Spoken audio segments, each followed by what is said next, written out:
โรงแรมหรูที่สุดเลยในเมืองปากชีครับผมร้านอาหารอยู่ลุ่มพุ่นนี่เป็นโรงแรมครับที่เช่าอยู่หมองนี้ก็ได้ไปเช่าหมองอื่นก็ได้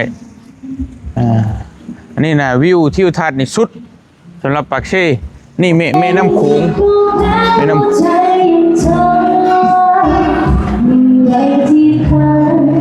แล้วไปเนาะผัดผักบุ้งแล้วก็ต้มยำมากินข้าวน้ำกันไปนี่แซ่บๆอะไรพ่อเดี๋ยวพ่อบนหิวเลยพี่น้องเนาะตักข้าวกันข้าวเย็นๆไปเลย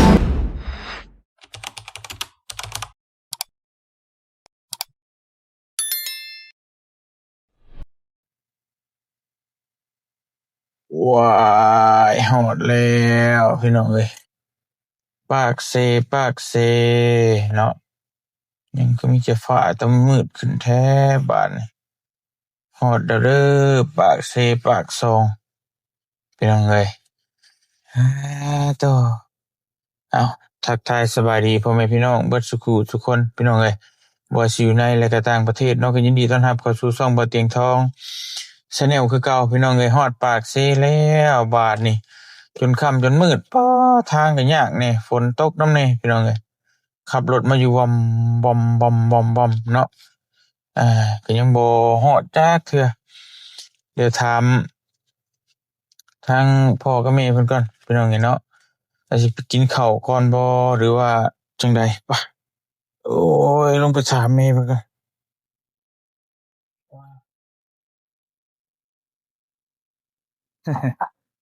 อ้ายพี่น้องเอ้ยเนาะอัน บัดนี้อีกรอบค่ำครับผมกินข้าวก่อนบ่หรือว่ากินข้าวก่อนเนาะแล้วจังไปหาหม้องพักเนาะเกี่ยวเออพี่น้องเอ้ยมักกินแบบใดครับสมตำไก่ย่างเนี่ยครับนี่บ่ส้มตำไก่ย่างเนี่ยส้มตำไก่ย่างโซนไหนเด้ส้มตำไก่ย่างเอาที่นั่นเลยเอาแบบใดก็ได้แบบใดก็ได้ครับกินคงได้ง่ายๆแบบนั้นอ๋อโอเคครับเดี๋ยวไปเลาะเบิ่งเนาะผมก็บ่ได้มาโดนนะ เกี่ยว ไปเออไปไปพี่น้องเอ้ยพาพ่อเพิ่นไปกินข้าวก่อนจักเพิ่นสิกินหยังก็ได้ว่าซั่น เออจักสิพาไปจั่งใดเฮาก็มันก็บ่แม่นแก้วปานใดนะพี่น้องเอ้ยเนาะถ้าอยู่สวรรค์นี่ฮู้อยู่ดอกกินไก่ย่างส้มตำปากโดนแล้วสิโนปึ๊ดอันนี้ก็จักสิไปแนวใดพี่น้องเอ้ยมันจะไปเลาะเบิ่งแถวหิมโขงพู้นแหละเนาะอ่าของเพิ่นขายแนวกินแนวอยาก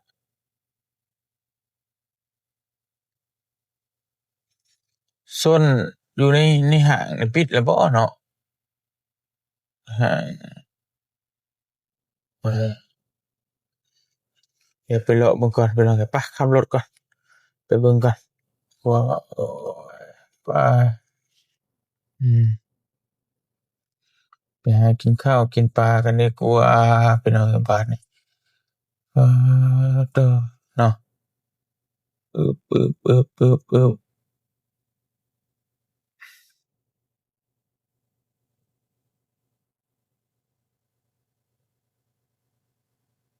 จักสิพาพ่อไงไปกินอยู่ไสอยู่แพมื้อนั้นก็บ่ปานใดกับพี่บ่มีบ่หิมข้าวหิมของนะ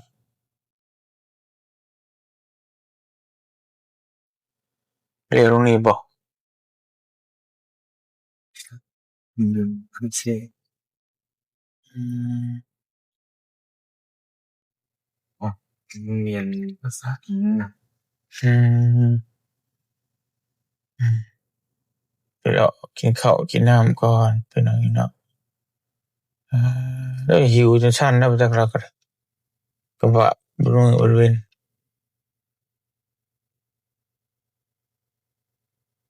ได้หันเนาะ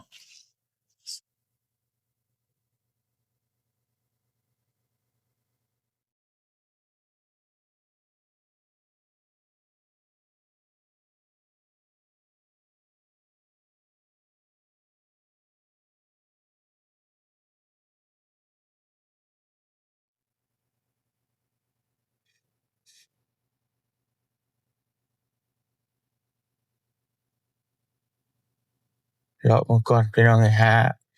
ได้กินกับข้าวกับน้ำก่อนบ่เตียงก็บ่เคยมาจักเทื่อก็เลยบ่ฮู้นะร้านอาหารอยู่ไสแหน่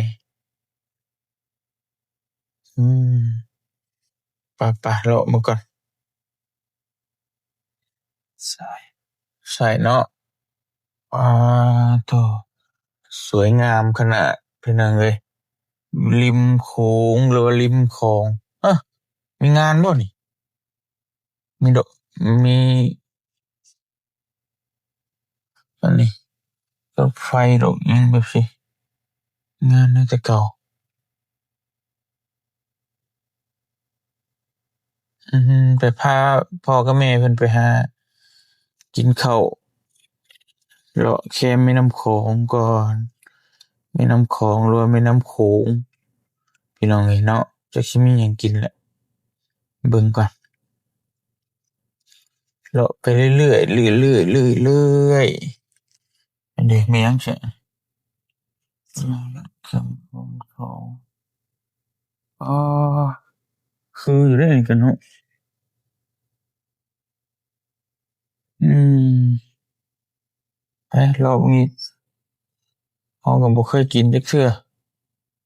พี่น้องเอ้ยเจ้ามองเข้าค่ายอยู่พุ่นบ่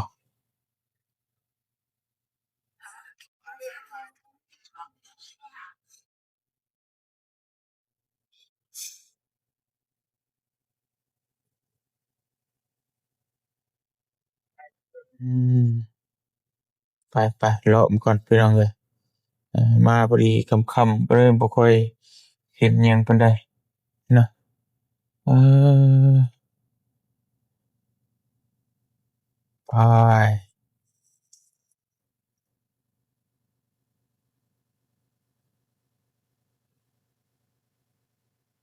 ไปพี่น้องเอ้ยเฟอร้านคำเข้มคอมันก็มีแต่เฟอบ่บ่แม่นติเนาะหรือว่าอิหยังจั่งใดแบบใดพี่น้องเอ้ยเอาลองเบิ่งเอา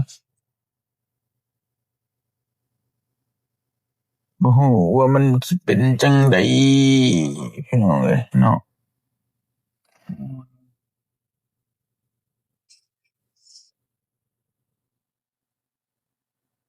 ลองเบิ่งก่อน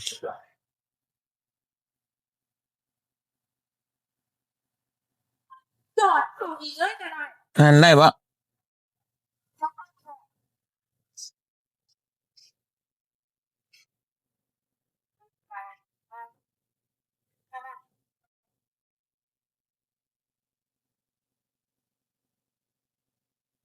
มันก็มีหลายอย่างอยู่ลาบก้อยซอยใส่เสียมะนาวก็มีไปไปเบิ่งกันเลย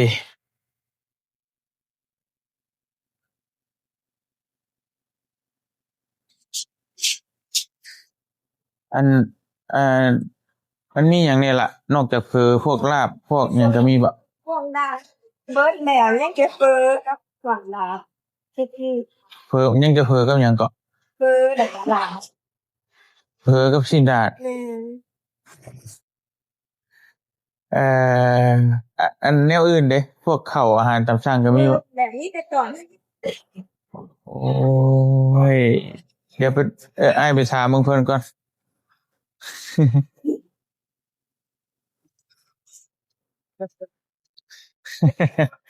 วนไปวนมา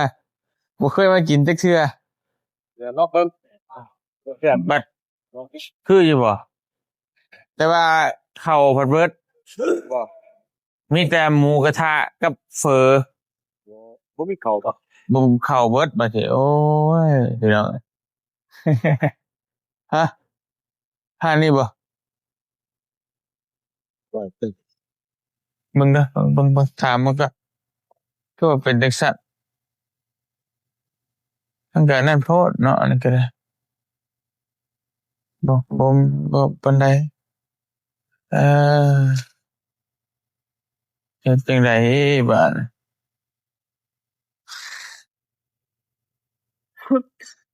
โอ้ยพี่น้องเอ้ยคือว่าขายดีแท้เนาะข้าวผัดเบิดที่จริงมีครบอยู่ลาบก้อยอาหารตามสอกตามสั่งมีเบิดเลย แต่เหลือแต่หมูกระทะกับเฟอตอนนี้ เดี๋ยว ก็กินบ่แล้วดอกเนาะไปไปไปเบิ่งหั่นใหม่แล้วพอ ไปพูดถ้าเขาลดอยู่ต้นได้บ่น่ะแต่ลบไปตั้งแต่โขงไปลบยืนโขงยืนนั่นนะมีบ่อีหลา อันนี้ก็ริมโขงแหละอันนี้ผมว่าจะพาว่าแม่นแต่ก่อนนะมันสิมีคนขายเลาะเต็มอยู่มาบัดนี้ผมมีนะก็เลย นี่เป็นโขงบ่น่ะ แม่นแม่น้ำโขงอันนี้ครับ เฮ้เราสิบายแล้วว่าเราสิบายครับ ก็เลยอยากพามาเบิ่งบรรยากาศ ปกติเขาสิขายของริมโขงนะ จับเสียบไปมั้ง ครับผมก็เลยว่าอยากพามาเลาะเบิ่งแต่มันก็มีหลายห้านอยู่ผมแต่ว่าผมก็บ่ฮู้มันสิแซ่บอิหยังหรือบ่สินะก็เลยว่าอยากลองเบิ่งเห็นห้านนี่คือนี่ มีแต่ว่าทั้งพอมักกินแบบสไตล์แบบใดผมจะได้พาไป เป็น พวกร้านอาหารตามสั่งอหยังที่ก็ได้พวกอ่า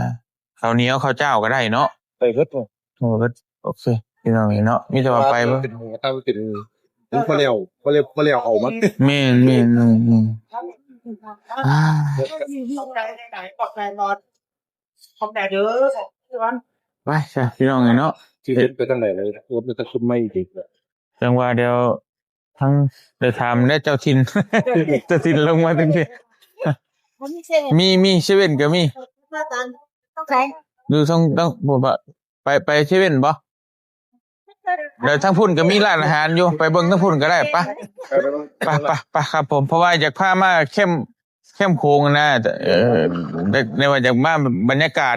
ชิวๆในจักหน่อยนะทางในผมก็มีอยู่ว่าครับอย่ามาวุ่นวายพ่นนะ โอเคไปไปพี่น้องเอ้ยเนาะโอ้จอดได้อยู่หน่อย ไปหัดเลย พี่น้องเอ้ย กินเดียว ไปเลาะเบิ่งก็ได้เพราะมันมันเป็นโซนอาหารอยู่นะพอสิจอดมองเมื่อกี้นี่ข้างเซเว่นคนจนล้นรอคิวกันอีกโอ้ยว่าแต่ว่าก็แซ่บนะหันเคยกินมีแต่ไปเลาะเบิ่งก่อนเนาะ ได้ครับได้ไปเบิ่งนะบ่คิดเองกินง่ายๆก็ได้เด้ข้าวเหนียวแบบนั่นก็ได้ แม่นเพราะว่าถ้าเป็นมันก็บ่แม่นแก้วผมปานใดนะแต่คืออยู่แถวสวรรณเขตนี่จะกินแบบใดก็ฮู้เบิดอยู่อันนี้มันบ่แม่นแก้วปานใดมีแต่ว่า อันนี้มันก็เป็นห้างนั่นแหละคือคล้ายๆคือเดอะมอลล์น่ะก็มีแต่ไปเลาะอันนั้นเบิ่งซื่อๆเนาะไปแล้วพี่ก็ได้ครับ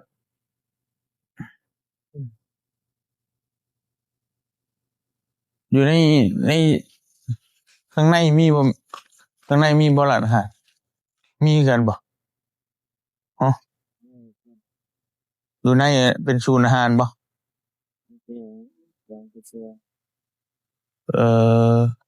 หรือว่าสิเข้าเบิ่งข้างในก่อนบ่เนาะเข้าเบิ่งในห้างบ่ครับหรือว่าเข้าไปนั่งกินในห้างบ่ข้างในหลายกว่ากัน อาหารนะพี่หลายกว่าติไปเลือกเลาะเบิ่งปะเอาแบบธรรมดานี่ก็ได้เนาะ เนี่ยก็ได้ยาก ครับ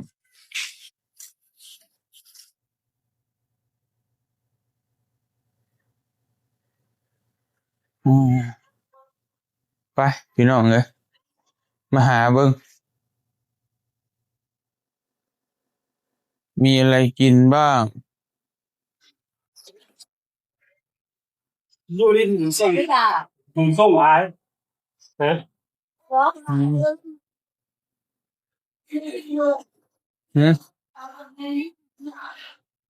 TikTok พร้อมบ้าน TikTok ก็มามีหยังแน่ มา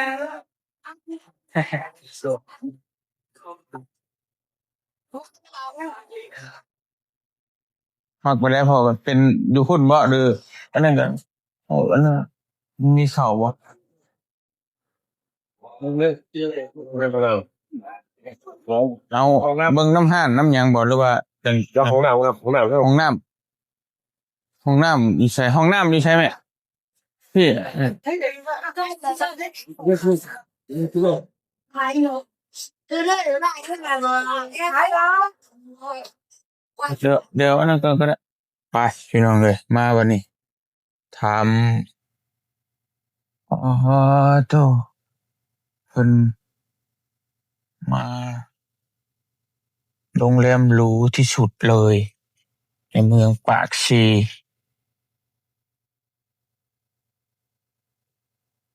เพิ่นว่าหรือว่าหมองจอดรถนะจอดรถจอดเรืออยู่นี่แหละพี่น้องเนาะ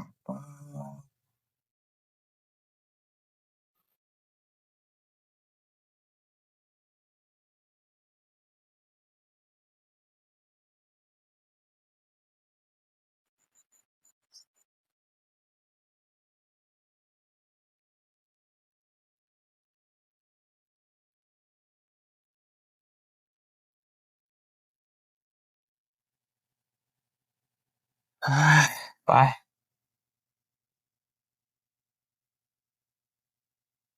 พี่น้องเลยครับผมร้านอาหารอยู่ลุ่มพุ่นนี่เป็นโรงแรมครับที่เช่าอยู่หมองนี้ก็ได้ไปเช่าหมองอื่นก็ได้อ่าอันนี้นะวิวทิวทัศน์นี่สุดสำหรับปากเซ่นี่แม่น้ำโขงแม่น้ำโขงนี่ครับ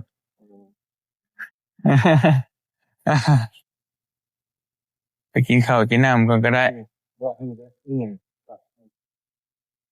โรงแรมจำปาสักแกรนด์เรื่องอะไรพวกนี้ก็จะมีหลายเรทอยู่มั้งเนาะแม่มีหลายโซนอยู่แต่โซนวิวงามๆนี่ยันแพงเจอพอเตียงก็บ่เคยมาเช่าจักเทื่อหรอกพี่น้องเอ้ยบ่กล้านะมีแต่นอนขึ้นละ300-400 บาทนี่อันนี้อันนี้ต้องรักหลายพันขึ้นน่ะบ่ต่ำกว่า2-3 พันน่ะ ก็เสียหายจะของใหญ่อย่างเดียวนะอายุได้ แมนมีเอนะผมอยู่ได้เลยอันนี้มากินข้าวต้องเบิ่งพี่น้องเลยแต่จะกี่ถือกี่แพงนะเฮาก็บ่ฮู้เพราะว่าเนี่ยสภาพคแม่นำคำนี้ตัวนี้เลยตัวนี้แม่นเบิ่นเฮาสิข้ามไปพุ่นแล้วเอ้ารถคือติดแท้รถแม่นไปตึงฮะไปตึงพลาดไปรถไฟบ่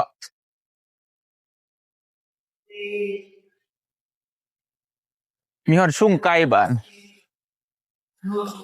ตาผู้นำแม่ไป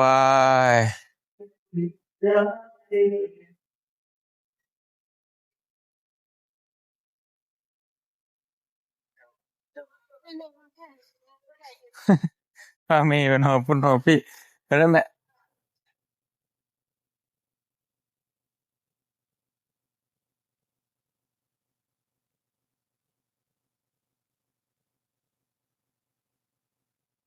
โอ้มีโซนพุ่นอีกแม่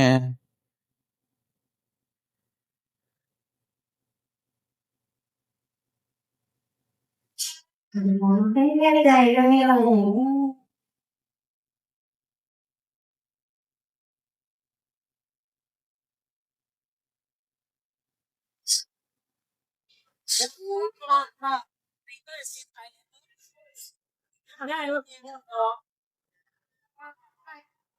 มีโต๊ะว่างอยู่บ่มีโต๊ะว่างอยู่บ่ประมาณ7-8 คนเหรอ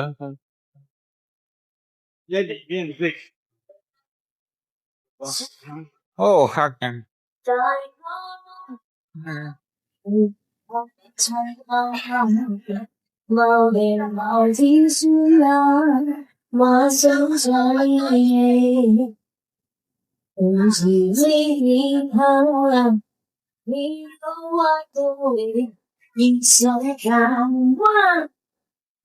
่งกว่าเธอไงรู้แม้ว่าใจยังจมอยู่ในที่ตายยังเหลือแค่เธออยู่ในฝันยังมีรักแท้ที่เคยส่งหามา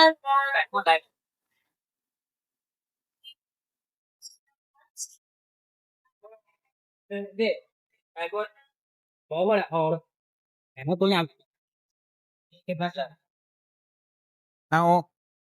เอาโซนนั่นได้ปะ ตัวนี้ไหนครับ ฮะ ตัวนี้ไหนครับเดี๋ยวนอกที่ไหนข้าวเดียว ได้จังว่ามันบ่ยันเพิ่นใกล้หมองเก็บอันนี้ ไก่ นะ น้ำพุ่งบ่อย บ่นั่นจะมา โผล่ไหนเดี๋ยวคืออะไรก็ได้ เอาคนพุ่นเนาะเอาส่วนนั้นก็ได้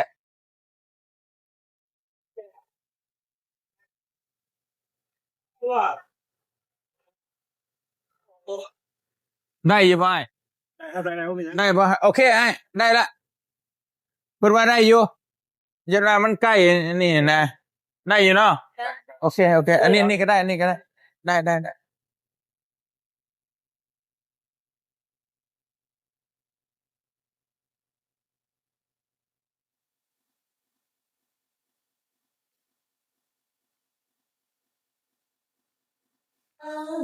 ยังลืมเธออยู่ไงวะ รถกาแฟอยู่ไกลวะรถกาแฟ ส่วนกาแฟไอ้อยากไปบ่ ไกลวะ ประมาณ50 40 ไป ข้างไปไงวะ ฮะ ข้างยากวะ บ่ยากมาแถวนี้บ่มีทางยากทางนี่จวดเลยคืออยู่ไทยนี่ เพราะว่ามันสิไปทางน้ำตกกันนะทั้งที่พาไปบ่อื่นนั่นแหละ พามาตอน ถ้าว่าได้อันนั้นแล้วก็ผมจะก็เลยไปเบิ่งก็ได้ผมจะพาไปเบิ่งมันพอไปพุ่นน่ะมันสิมีสวนกาแฟน้ำตกแล้วมันอยู่เขต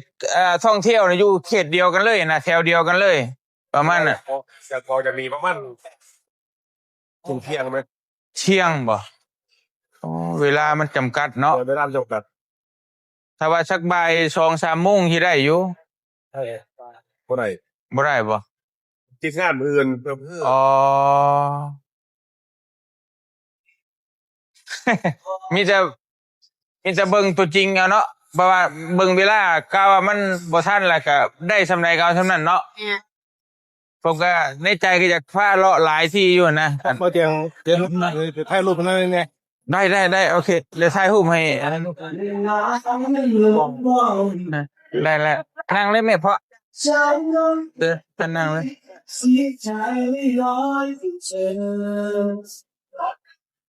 ฉันก็เจอเมื่อราวให้ร้ายขึ้นมาฉันก็ชักที่รัก นั่งไม่เป็นไรโน้หลายโคตรเนาะ ไม่ยอมย่ายแพ้นอกและโชคไปแล้ว นั่งเลยก็ได้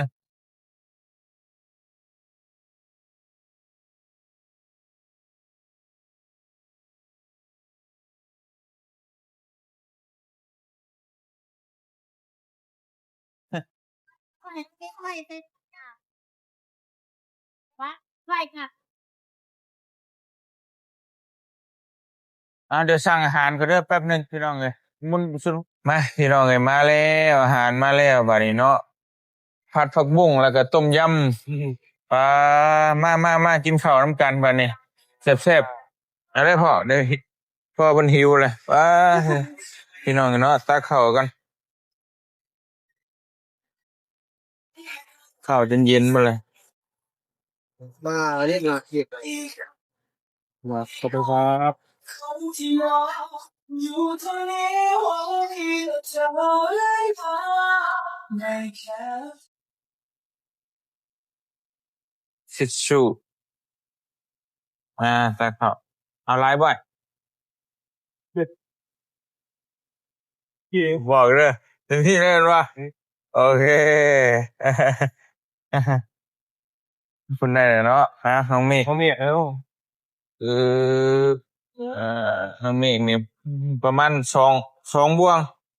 น้องเมฆเนี่ยอิ่มเลย2 บวง พี่น้องเอ้ยมาลุยน้ำกันเด้อกินข้าวน้ำกันบัดนี้เด้อเพราะทิชชู่ในวงนะครับแต่ว่าเสร็จก่อนก็ได้เยี่ยมนั่นแหละ ครับ เอา ไม่แค่เธอคิด มากินข้าวน้ำกันเด้อพี่น้องเด้อวันนี้กับพ่อเพิ่นกับแม่อยู่ปากเซ่ครั้งแรกที่มาได้มากินนี่กับพี่น้องเลย บ่เตียงปกติก็บ่ได้มากินดอกกินอยู่แต่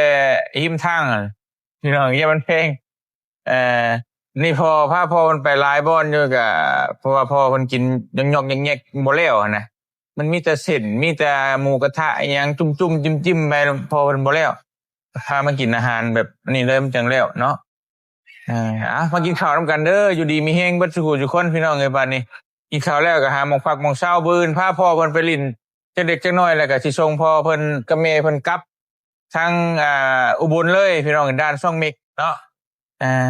เอาขอบมกขอบใจหลายๆพี่น้องเอ้ย FC เบิดซุผู้ทุกคนขอบมกขอบพระคุณหลายๆเด้อพ่อกับแม่ที่มาเยี่ยมมายาม พี่น้องเอ้ยถ้าลำบากก็อดทนเอาในเด้อ บ่สะดวกวันใดกระบุกกระบับบ่เตียงก็บ่จักอันนั้นพี่น้องเอ้ยเนาะมากินข้าวนำกันพี่น้องเอ้ยอยู่ดีมีแฮงเอาเลยพ่อเอาเลย เอาไปครับ ครับผมยันพ่อหิวกินข้าวนำกันเด้อพี่น้องเด้อเนาะสบายดีมาครับผมลองเบิ่ง